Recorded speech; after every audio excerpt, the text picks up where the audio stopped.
ஆன்மீக நண்பர்கள் அனைவருக்கும் என்னுடைய அன்பான வணக்கங்கள். தை மாத ராசி பலன். தை பிறந்தால் வழி பிறக்கும் என்பது புகழ்பெற்ற பழமொழியாகும். இந்த பழமொழிக்கேற்ப தை மாதம் பிறக்கும் போது சில ராசிக்காரர்களுக்கு அதிர்ஷ்டம் கொட்ட போகிறது. உழவு தொழிலுக்கு மரியாதை செலுத்தும் உழவர் திருநாள் தை மாதத்தின் முதல் நாள்.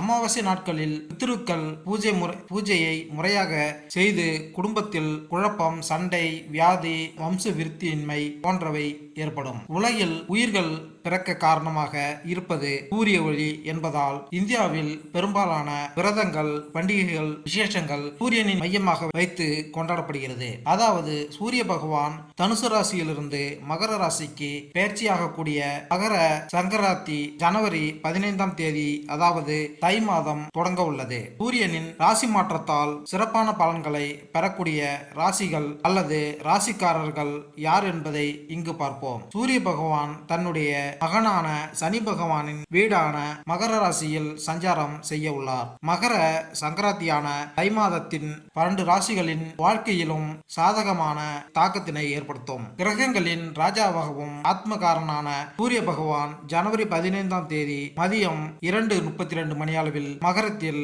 பெயர்ச்சிக்கு இடம்பெயர உள்ளார். அடுத்து எந்தெந்த ராசிக்காரர்களுக்கு அதிர்ஷ்டம் கிடைக்கும் என்பதை தெரிந்து கொள்வோம் வாருங்கள். தை பிறந்தால் வழிபிறக்கும் என்று கூறுவார்கள். இந்த நிலையில் தமிழர் திருநாளாம் பொங்கல் பண்டிகையை முன்னிட்டு 12 ராசிகளுக்கான பலன்களை இங்கு பார்ப்போம்.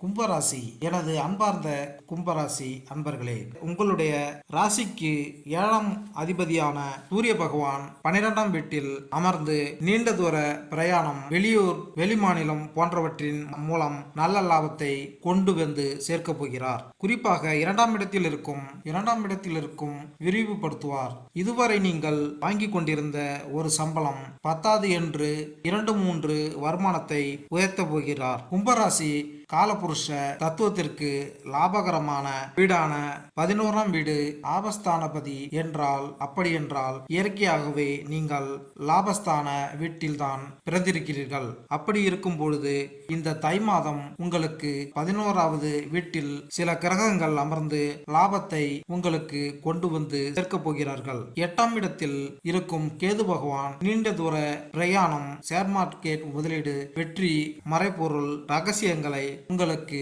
வெளிப்படுத்தி காட்டப் போகிறார்கள். புதிய வாய்ப்புகள் இல்லம் தேடி வரப்போகிறது. கும்பராசிக்கு 3ஆம் இடமான வெற்றி ஸ்தானத்தில் குரு பகவான் அமர்ந்து 7ஆம் வீட்டை பார்த்து நீண்ட நாட்களாக திருமணம் தடைப்பட்டு போன உங்களுக்கு திருமண வெற்றி இல்லம் தேடி வரப்போகிறது. குழந்தை பேரு, வீடு, மனை, வாகனம் யோகம் போன்றவைகள் சிறப்பாக அமைய போகிறது. அனைத்தும் நல்லதாகவே முடியட்டும். மேலும் இந்த வீடியோ உங்களுக்கு பிடித்திருந்தால் லைக் பண்ணுங்க, கமெண்ட் பண்ணுங்க, மறக்காம சப்ஸ்கிரைப் பண்ணுங்க. நன்றி, வணக்கம்.